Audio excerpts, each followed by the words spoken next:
সম্মানের সাথে বাঁচুন। আমরা সবাই এই পৃথিবীতে একটি সহজ সত্য নিয়ে জন্মাই।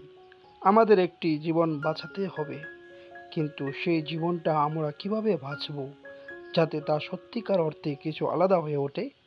আমরা কিভাবে এমন একটি পথ বেছে নেব যা আমাদের শান্তি, অর্থ এবং পরিপূর্ণতা এনে দেবে?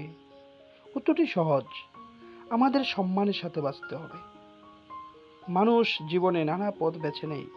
কেউ খ্যাতির পিছনে ছুটে, কেউ টাকার, কেউ আবার ক্ষমতার। কিন্তু এই সব পথের মাঝে সম্মানের পথটাই সবচেয়ে শান্তিময়। তাহলে সম্মান কি?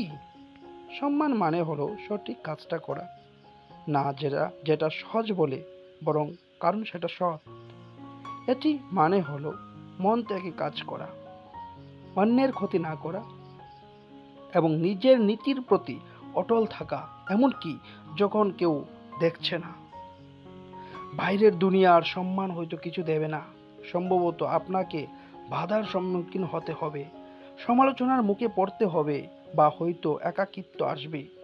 কিন্তু ভিতরের দিক থেকে সম্মান আপনাকে সব কিছুই দেবে।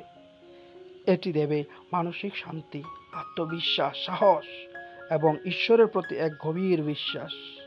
এটি তৈরি করে এক শান্ত শক্তি, একটি দিব্য শক্তি যা আপনাকে জীবনের সব প্রতিকূলতা মোকাবেলায় সাহায্য করে। এখন প্রশ্ন হলো, আমাদের কেন সম্মানের সাথে বাঁচা উচিত? এই প্রশ্নের দুটি উত্তর আছে। প্রথমত, বাস্তব দৃষ্টিকোণ থেকে সম্মান মানে হলো সততার সাথে চিন্তা করা এবং কাজ করা। এটি আমাদের শেখায় আমাদের কাজের মধ্যে কতটা বিশুদ্ধতা আনা যায়। দ্বিতীয়ত, আধ্যাত্মিকভাবে বলা যায়, ঈশ্বর আমাদের মানুষ হিসেবে জন্ম দিয়ে কৃপা করেছেন। তাই আমাদের উচিত এই পৃথিবীকে সেবা করা সততা ও সমৃদ্ধির সাথে। শেষ পর্যন্ত আমরা সম্মানের সাথে বাঁচি না শুধুই অন্যদের জন্য, বরং নিজেদের জন্য। কারণ সম্মানই আমাদের জীবনে আনে অর্থ, সম্মান আর আভ্যন্তরীণ শান্তি। তাই নিজের পথ বেছে নিন, সাহস নিয়ে, সততা নিয়ে, আর সর্বোপরি সম্মানের সাথে। ধন্যবাদ। আপনাকে জানাই আন্তরিক শুভকামনা ও অভিনন্দন। আগামী ভিডিওতে আবার দেখা হবে। নমস্কার।